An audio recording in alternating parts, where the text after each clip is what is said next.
which is the first milestone of EPA, and then of course you go down to the 2030. So that is important. And of course some of the energy efficiency issues are not always easy to see how they will get to that level so quickly. I wanted to also introduce this slide because later on you will notice that different studies have different results and different sort of output. And one thing has to do with what one assumes in certain key issues with regards to the generation. Now, we use basically in our study only information and data that come from the Energy Information Administration or very credible government sources. We use information that comes from associations or trade groups or what have you. What you see on this particular slide is the latest. This is dated April 2014. Analysis out of the Energy Information Administration of what is the actual cost of generation. This particular table explains all the various pieces of that particular cost. There is other tables that look things like overnight cost and what have you. And in essence, that's what we used in our analysis on renewables. We used an average since we talked about onshore, offshore wind, as well as solar, and you can see next to that window what is the actual cost if you use some of those renewables per se. What you see in the table is the average. So in essence, as you look at our results and other results, I wanted to be sure that you appreciate what kind of information we use to develop our cost analysis, and we use the latest available from the Energy Information Administration. So, in short, what was our methodology? And I'll get Dr. Brennan to come to the specific details. We try to be consistent in using the EPA requirements. We based our analysis on individual units, not just plants. We went down to individual units. So this particular study is a much more detailed study than anything that it is out there, going on a unit-by-unit basis, because we thought that was the best way to approach it.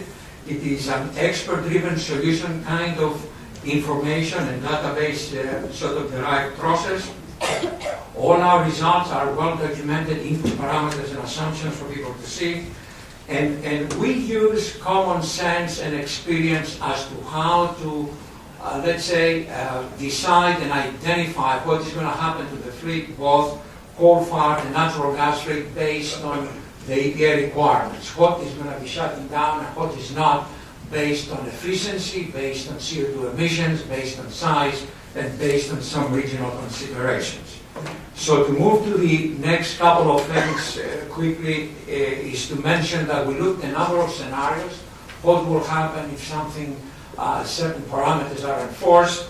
We worked together with all the state agencies to develop these, and in some cases we developed two options for a particular scenario: an incremental, meaning the cheapest possible, and a green scenario, meaning not necessarily the cheapest, but the one that would use more green energy. And the last thing that I will mention before I put you over to Dr. Brennan is, in order to actually develop some better understanding of what we'll have to reduce and how to compare with what.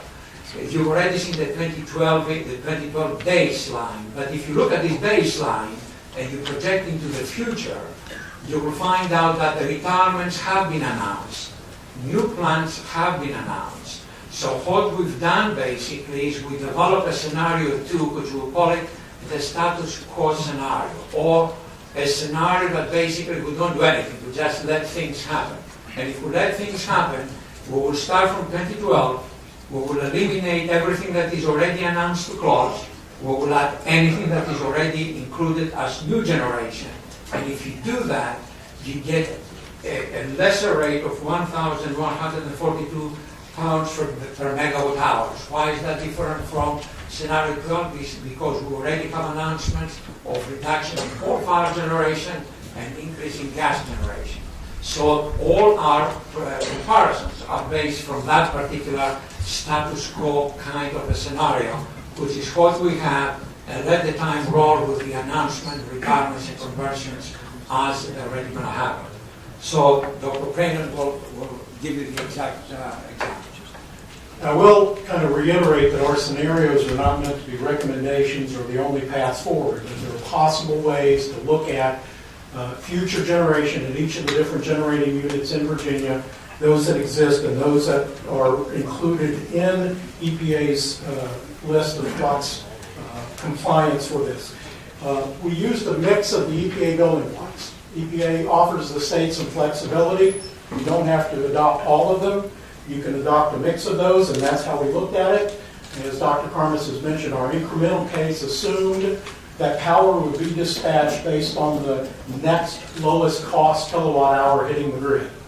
So we used the cheapest ones first, and then the next higher cost, and so on, until the demand level was met.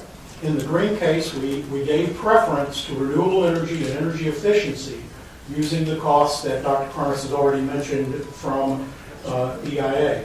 So for example, in 2030, renewable, we go from 5.7 gigawatt hours up to 9.5 gigawatt hours, and energy efficiency goes up to about 1.35 gigawatt hours. Those are pretty large increases over a fairly short time frame. Here is the potential energy mix under this one scenario in 2030. And you see that it is dominated by natural gas. There does remain some coal-fired power. Most of that is at the Virginia City Hybrid Energy Center, although some other plants do remain operating under this scenario. And you see the difference between the incremental scenario and the green scenario is a lot more renewable energy included in that portfolio. But again, this is just one possible future. Mr. Chairman, Dr. one question. Have y'all developed any scenarios for compliance that include the building of any new coal generation? Is there any way to get there with new coal generation? No, for a couple of reasons. One is the EPA requirement that the fossil plant already had to be under construction before January 8th.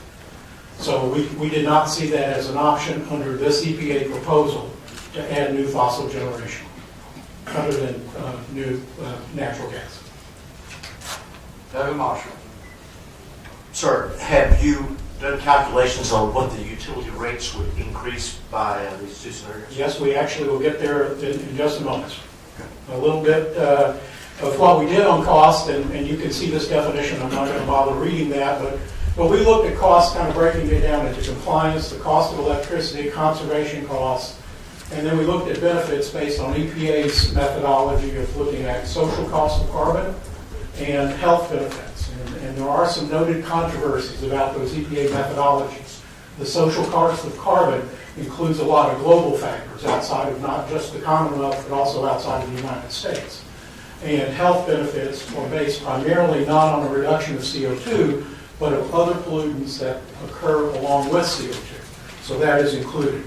So by using those definitions, these are how the different scenarios, so this is scenario 6, looked at cost, and this is total cost in 2012 dollars of compliance in 2020 and then again in 2030.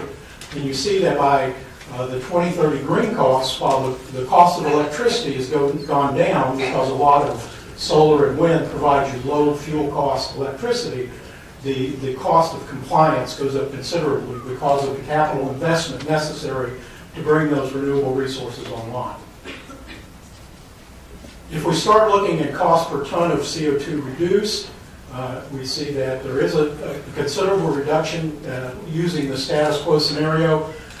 The total mass emissions for the compliance fleet is about 22.5 million tons, and we can get reductions under the green scenario down to about 13 million tons, or 13.5 million tons. So pretty significant reductions, but that is at a significant cost of about $325 per ton of CO2 removed from the atmosphere. If we look at this, as far as benefits go, this bar chart shows you the social cost of carbon as the gray bar. The blue bar represents both the minimum health benefits and the maximum. And this was calculated by using EPA's planned reductions nationally and dividing Virginia's reductions by that number to get what proportion of the multi-billion-dollar health benefits that EPA estimates that would accrue to Virginia. Again, these are just estimates. And EPA warns in their proposal the difficulty of taking these estimates and making them regional. We have looked at in the chart, and unfortunately, I thought this was in the presentation, but in the interest of time, we've moved a few slides. And we do have in our report, which you have, an estimate on per household of how much their annual electricity costs would change under this proposal and under the different scenarios. So I refer you to our report for further information there, and I can answer some specific questions later. Mr. Chairman, can you just tell us that household number? It was around $300 per household per year. Mr. Chairman, question for you. Senator Alexander. Mr. Chairman, looking at the targets for Virginia and some of the comments that were made that even if we had gas-generated power, it won't meet the goal. If we had nuclear only, that won't meet the goal. Of course, coal-fired plants definitely won't meet the goal. But even if we did the renewables and we did the mix, I'm not certain of what the costs to get to the goal that the EPA has set for Virginia. What's the cost to keep the lights on? I mean, it's renewables and this mix will be very, very expensive. And I'm not certain that I'm comfortable with, what's the cost for Virginians to keep the lights on. Under our scenarios, 3 of the scenarios do meet EPA's goals for Virginia. Under those, for the green scenario 6, the cost is in 2030, in that 1 year, around $1.4 billion for that year. If you take that annualized cost and do net present value, I'm sure the next speaker from the State Corporation Commission, I think, has looked at that as more of a total net present value cost, and he could probably give you a better answer than I can on that. This is... Sure. And this cost, Senator Alexander. thank you, sir. This cost will be borne by the taxpayers or by residents of Virginia and its manufacturers. We have in our report looked at if the cost would remain with the electricity generators, how much would go to the consumers. But given the way that electric rates are regulated in Virginia, we've also made an assumption that 100% of those costs would be passed on to the consumer, and that is included in our report. Senator Wagner. Mr. Chairman, when you calculated the overall cost, did you factor in the cost of the additional capital expenditures from generators for when the sun isn't shining, like at night, or when the wind is blowing? I mean, the demand's still there, so, for every renewable 10 megawatt, you're going to need a new 10 megawatt generating to ensure 100% backup, and in the absence of some type of storage device that hasn't been developed yet.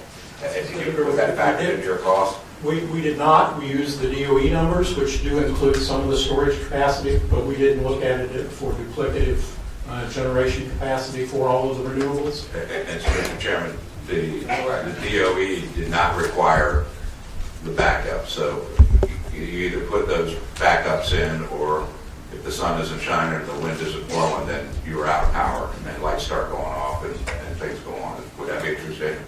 There are some challenges when it comes to renewable energy as far as meeting base load power. And that all assumes not a breakthrough in some type of storage for the renewable. Exactly. But at the current time, there are challenges in using renewables to meet base load power. Thank you. Okay. This chart shows employment impacts under our scenario 6. And we have, in our scenarios, looked at not only direct employment impacts, but indirect and induced. This gives you some idea.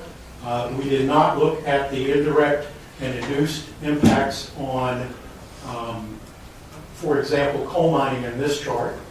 We do, in our report, discuss how that could be affected.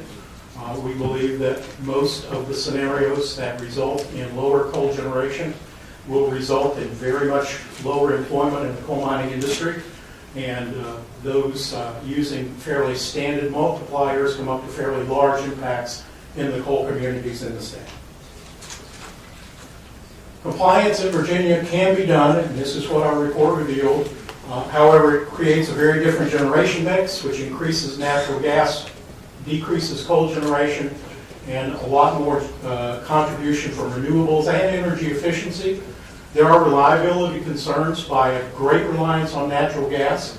And particularly when we look at issues like gas pipelines and other infrastructure that would be necessary to ensure that the gas needed by the new gas generation was there and available. The cost would be